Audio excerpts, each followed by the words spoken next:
Shalom, jemaat yang terkasih dalam Tuhan Yesus Kristus, sangat bersyukur, bersukacita, dan senang bisa menyapa jemaat Tuhan lagi. Untuk hari baru ini, untuk berkat baru ini, mari kita syukuri. Mari kita bersyukur karena anugerah dan kemurahannya atas kita. Sekalipun saya selalu berkata bahwa ada pergumulan, ada persoalan, ada masalah, ada sakit yang belum dijawab, ada persoalan yang masih kita hadapi, tapi terus mari kita bersemangat dan percaya bahwa Tuhan tidak meninggalkan kita. Mari kita kembali merenungkan firman Tuhan seperti yang saya sudah mulai di beberapa hari yang lalu.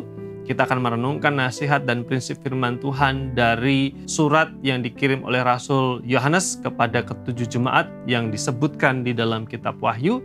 Dan kita sudah memulai mempelajari dari Wahyu pasal yang kedua, ayat 4 dan ayat 5, yaitu surat yang dikirim kepada jemaat di Efesus. Izinkan saya membacakan sekali lagi. Namun demikian, aku mencela engkau, karena engkau telah meninggalkan kasihmu yang semula. Sebab itu ingatlah betapa dalamnya engkau telah jatuh. Bertobatlah dan lakukanlah lagi apa yang semula engkau lakukan.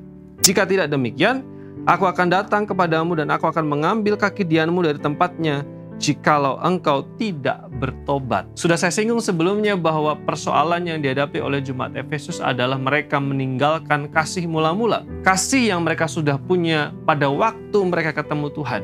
Seiring waktu, komitmen, kasih, semangat itu berkurang dan luntur. Ini yang Tuhan tidak suka. Mereka kehilangan komitmen dan semangat untuk mengiring Tuhan. Bapak Ibu dan Saudara semua, kemudian kalau kita memperhatikan tadi ayat yang sudah kita dengarkan bersama-sama di dalam ayat yang kelima, apa yang harus dilakukan ketika ternyata kualitas kasih dan komitmen kita mulai menyusut atau berkurang? Tuhan tidak lantas membuang mereka. Tuhan tidak lantas menghukum mereka karena persoalan kasih mula-mula yang mulai luntur.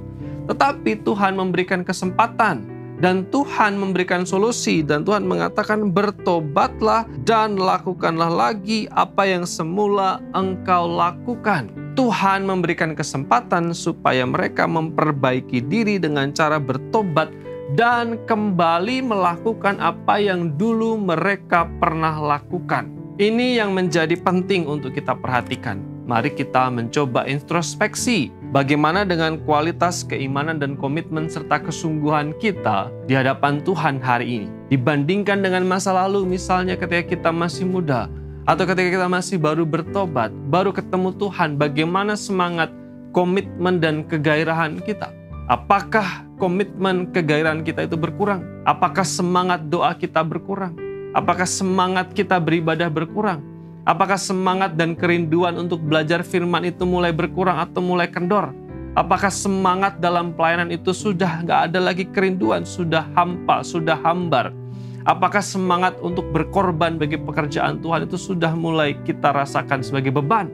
Jika demikian, firman Tuhan katakan mungkin kita sedang mengalami kekeringan kasih, atau kasih mula-mula itu sudah kita tinggalkan.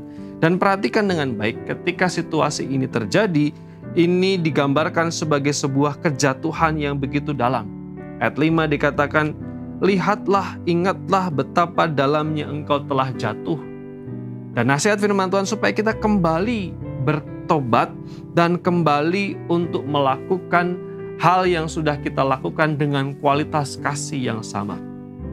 Mari di momentum ulang tahun GKNF yang ke-41 ini kita kembali menyalakan kegairahan kita terhadap pengiringan kita kepada Tuhan. Yang mulai lemah imannya, bangkit lagi, nyalakan semangatmu.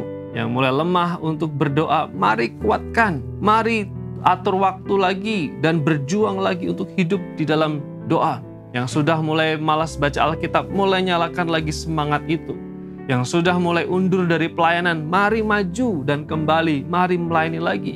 Yang sudah mulai malas beribadah, mari nyalakan komitmen lagi untuk datang dan berjuang mencari Tuhan.